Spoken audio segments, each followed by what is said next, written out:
Bismillahirrahmanirrahim. Assalamualaikum warahmatullahi wabarakatuh. Alhamdulillahilladzi hadana lihada. Sungguh kita terus memuji Allah karena dialah Allah yang memberikan hidayah kepada kita, membimbing kita hingga sampai ke dalam agama ini. Wa ma kunna linahtadiya laula an hadanallah. Sekiranya Allah tidak membimbing kita, niscaya kita tidak akan mendapatkan pembimbing siapapun. Allahumma salli ala Muhammad wa ala alihi wa ashabihi wa man ittaba'al huda wa man wala. Ya Allah, semoga salam, salawat, keberkahan terus tercurah-curah kepada teladan kita, baginda Nabi Muhammad sallallahu alaihi wasallam, keluarga, sahabat, semua yang mengikuti petunjuknya hingga insya Allah tercurah-curah kepada kita. Bukankah Allah subhanahu wa ta'ala yang berjanji lewat lisan nabinya sallallahu alaihi wasallam, man salla alayya salatan wahidatan sallallahu alaihi ashra. Siapa saja yang bersalawat atasku satu kali, Allah akan berikan salawat kepadanya 10 kali lipat. Masya Allah. Sahabat-sahabatku yang senantiasa mengharap ampunan dan ridha Allah subhanahu wa ta'ala. Kisah umat terbaik, para sahabat Nabi, tak akan pernah habis. Kepahlawanan mereka, kedermawanan mereka, kemuliaan akhlak mereka, Allahu Akbar. Pantaslah seorang ulama, penulis sirah sahabat, sampai menuliskan dalam judul Jejak Manusia Langit. Ya, manusia seolah bukan penduduk bumi. Mereka manusia, tapi bagi kita manusia biasa yang ada di bumi ini, seolah mereka adalah para malaikat yang ada di langit. Allahu Akbar. Sahabat-sahabatku yang dirahmati Allah, kali ini kisah pahlawan kita, kisah pejuang kita ini adalah seorang yang luar biasa. Nama sebelumnya adalah Zaid al-Khail. Zaid sang penunggang kuda. Zaid sang penakluk kuda. Ketika kemudian ia bergabung bersama Nabi sallallahu alaihi wasallam, maka Nabi mengubah namanya menjadi Zaid al-Khair. Zaid sang pembuat kebaikan. Zaid sang pencetus kebaikan. Allahu Akbar. Sungguh dari namanya saja kita sangat merasa ini sahabat yang luar biasa. Para penulis sejarah mengutip sabda Nabi sallallahu alaihi wasallam, "An-nasu," manusia itu seperti ma'dan, seperti barang tambang. Khiyaruhum fil jahiliyah, khiyaruhum fil Islam. Kama'adin, seperti barang tambang. Ketika seorang yang baik, yang unggul di masa jahiliyah, maka dia akan unggul ketika dia menjadi muslim, ketika dia kembali menjadi muslim sejati. Allahu Akbar. Kisah masuknya Islam Zaid al-Khail ini luar biasa. Dikisahkan bahwa ketika masa jahiliyah, ia memiliki seorang ayah yang sudah sepuh. Dikisahkan bahwa ada seorang laki-laki dari Hirah, dari Irak, yang meninggalkan keluarganya karena kampungnya sedang diliputi musibah, kekeringan, paceklik yang panjang, kesulitan air, tanam-tanaman tidak tumbuh, binatang-binatang pun kelaparan hingga mati menjelang. Akhirnya, seorang laki-laki ini diutus oleh kaumnya untuk mencari apakah ia bisa menemukan makanan atau sumber kehidupan bagi penduduknya. Allahu Akbar. Berjalanlah laki-laki ini sampai menemukan satu tenda.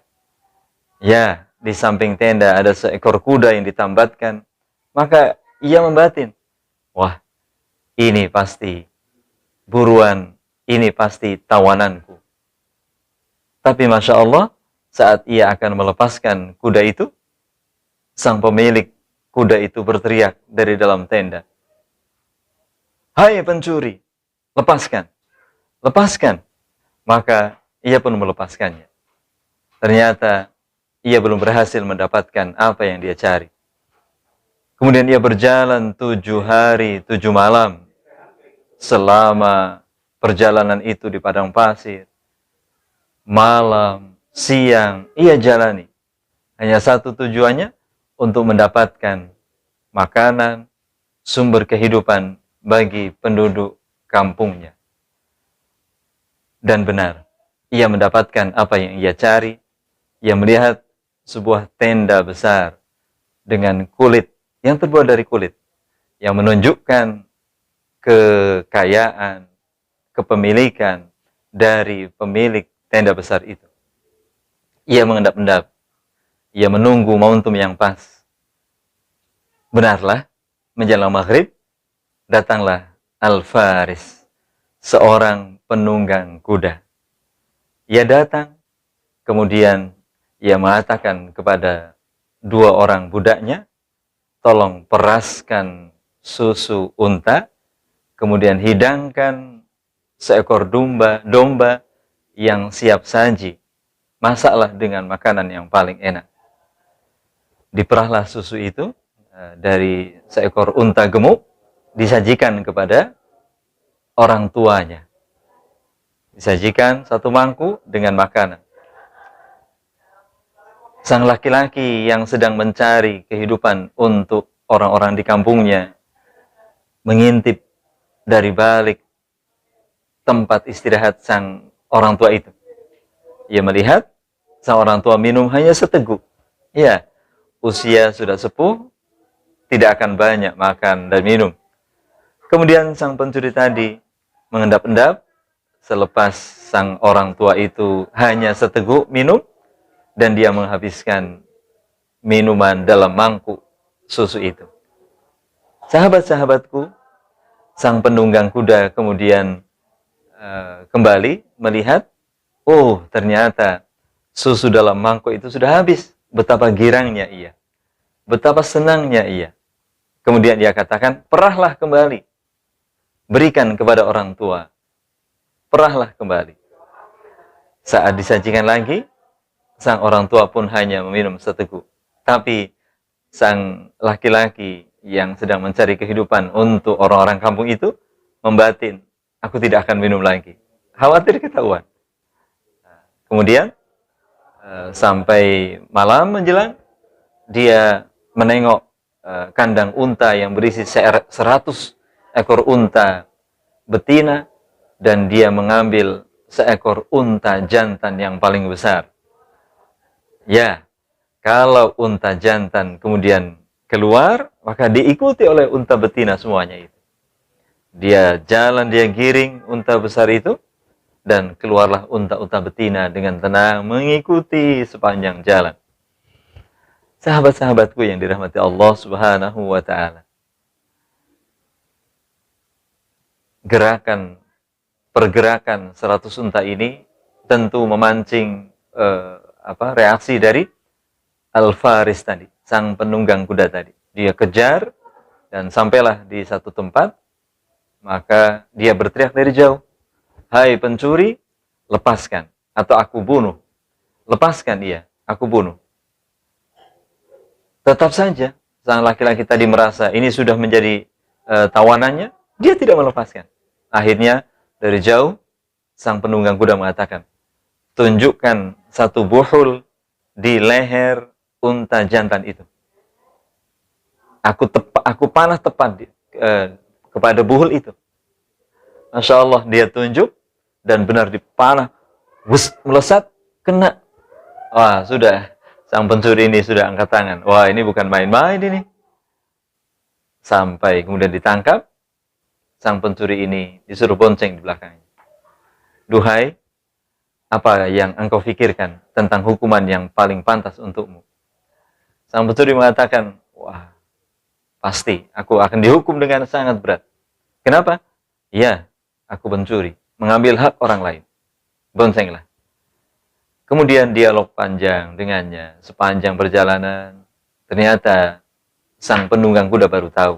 Oh, laki-laki ini berasal dari kampung yang memang memerlukan bantuan. Kemudian ia mengatakan, tinggallah di sini 2 sampai 3 hari. Andaikan unta-unta ini milikku, kata sang penunggang kuda ini, tentu akan aku berikan semuanya. Tinggal 2-3 hari, aku akan berperang dan aku pasti menang. Tawananku banyak, rampasanku banyak, engkau akan ambil semuanya. Dan benar, hari ketiga dia datang dengan segitu banyak harta rampasan, termasuk unta-unta. Dan ia serahkan semuanya. Masya Allah. Ternyata laki-laki ini adalah Zaid al-Khail. Allahu Akbar. Allahu Akbar. Itu di masa jahiliyah. Kemudian, sesaat ia mendengar kabar datangnya Nabi Sallallahu Alaihi Wasallam, maka ia bersama dengan para pembesar kampungnya dari negeri Thayyib menuju Al-Madinah. Sampai di Al-Madinah, kemudian ia mendengarkan Nabi Sallallahu Alaihi Wasallam berkhutbah di masjid Nabi. Ia dengarkan dengan seksama. Kemudian ia berdiri sambil melantangkan syahadat di depan semua hadirin, semua sahabat. Ia seorang yang tinggi besar, sehingga saat berdiri, semua yang hadir di masjid mendongakkan kepalanya, kaget, tanpa mengenali sebelumnya. Maka Rasulullah SAW bertanya, siapakah engkau? Aku Zaid al-Khail, putra al-Muhalhil. Rasulullah SAW tersenyum.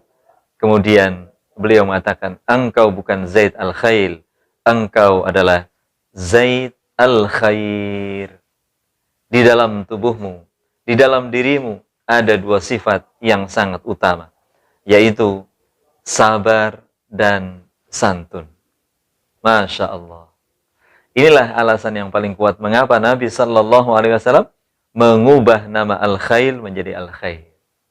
Semoga Allah berikan kekuatan, semangat kepada kita untuk meneladani sahabat mulia Zaid al-Khair radhiyallahu anhu ini. Semoga bermanfaat. Assalamualaikum warahmatullahi wabarakatuh.